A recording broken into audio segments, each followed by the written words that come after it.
Hi friends, welcome back to another episode of Generation Tech. My name is Alan. Now the other day I was doing a little bit of research for a video and I came to the realization that Ahsoka Tano has been knocked out more than any other character in the entire Star Wars franchise. It's almost kind of ridiculous when you put all those instances into the same video, which is what we're going to do today. But seriously, the amount of times Ahsoka Tano has been knocked out is alarming, especially for someone as young as her. She started fighting as a soldier during the Clone Wars at the young age of 14, which in our galaxy is not only illegal, but considered a war crime by the international community. So today we're going to be looking at the 17 times Ahsoka Tano has been knocked out in the Clone Wars series, and we're also going to look at the possible detrimental effects they'll have on her future health. Let's start with electrocution. Ahsoka Tano has been electrocuted far too many times to count. But as far as we know, she's been electrocuted so bad that she's passed out from it at least 6 times. She was knocked out at least 2 times when Anakin made her go undercover as a slave when they were on a mission in Zygeria.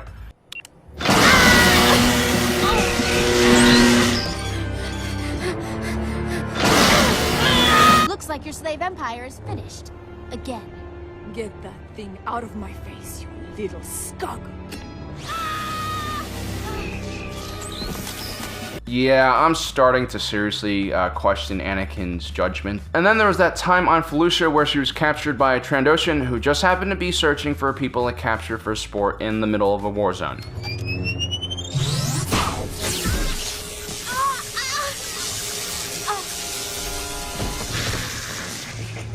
Then there was the time when Barriss Offee kicked her in the face, that's probably a concussion, and then Clone Trooper Wolf found her and stunned her. No! Wolf, let me explain!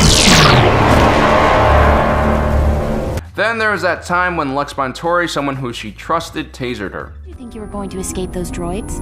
Like this. I'm sorry, Ahsoka. And lastly, when she tried to capture Cad Bane, but in return was captured herself. I'm not impressed.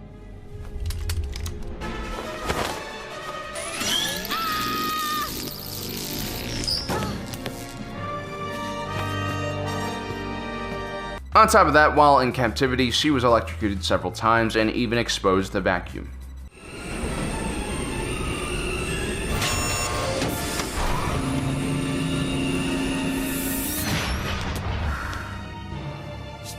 Yeah, Anakin should not be allowed to have a Padawan. After each time, Ahsoka does manage to make a full recovery, or that's what she thinks. You see, when an individual gets electrocuted, several terrible things happen to you. This is because as an electrical current passes through your body, it meets a lot of resistance.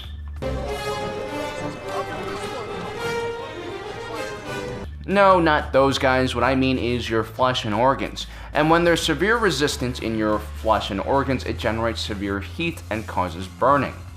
Now, luckily in the Star Wars galaxy, there is Bacta that can be used to treat most exterior burns, but there's more. Our body's nervous system works on electrical signals. When additional electricity is added into the mix, it will cause our nerves to begin firing and our muscles will begin spazzing out, making us look like ragdolls, with Frank Oz's hands up our you-know-what, controlling us like sock puppets. It's especially dangerous when this current passes through our heart, which of course is a muscle and can be stopped.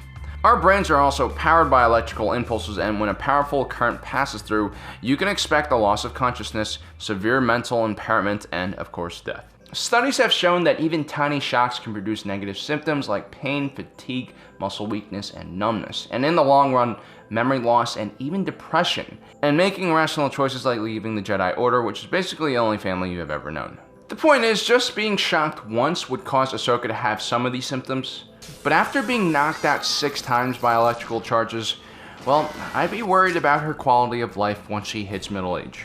Next is another very common way an individual can get knocked out: blunt force trauma to the head.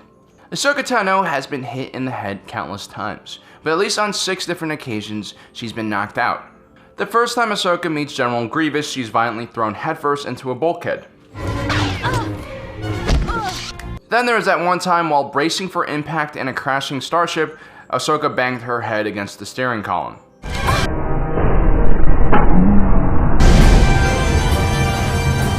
Then it happened twice when she was trying to save the younglings from Hondo's pirates. Once in the umbilical cord that attached the pirate ship to the Jedi ship.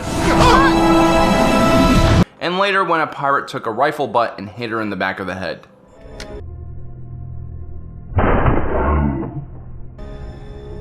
Then there was this time when two Geonosians picked her up, flew her about 4 stories high, and then rammed her headfirst into a giant furnace and allowed her to drop several feet to the ground.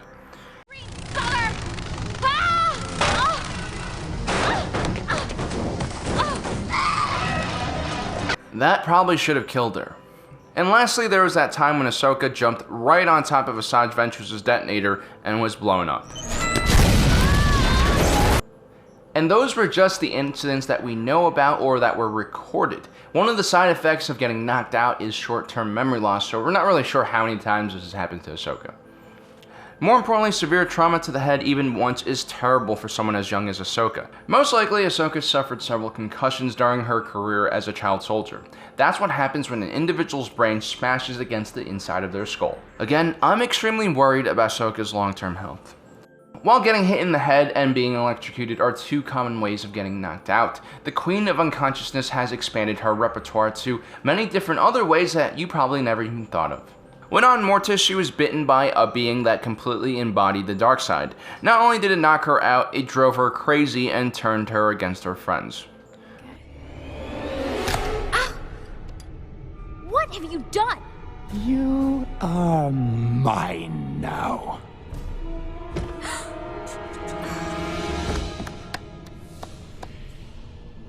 Which is kind of like rabies, I guess, which causes your brain to swell. Later on, the sun frees Ahsoka from her spell by sucking out her life force, which kills her. This has come to an end. Which I guess is like student loans? Luckily, the daughter decides to give her lifeless shell of a body a jumpstart and she becomes alive once again.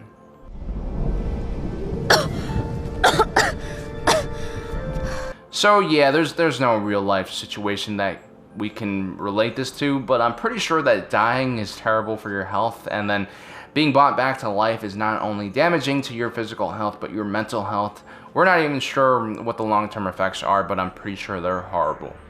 Then there's that time when Ahsoka's ship was invaded by Geonosian mind control worms, and she had to freeze the ship in order to kill them. Unfortunately, she also managed to knock herself out.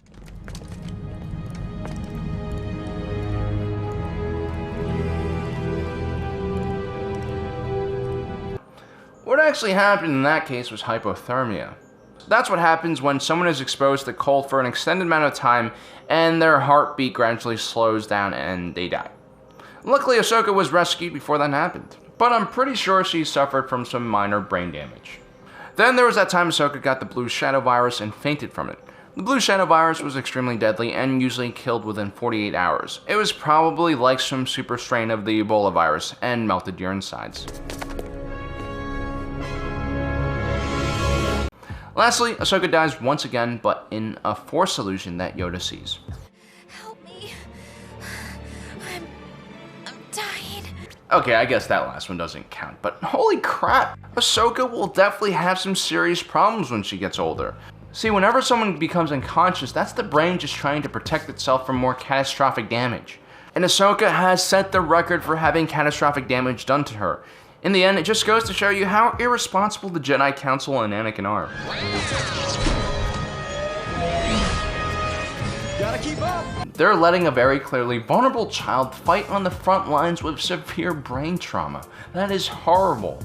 On the side note, this episode was brought to you today by the Sith Council for Ethical Treatment of Force-Sensitive Children, reminding you that just because they're wearing robes and all wise and crap doesn't mean taking a baby from their parents isn't kidnapping and child endangerment.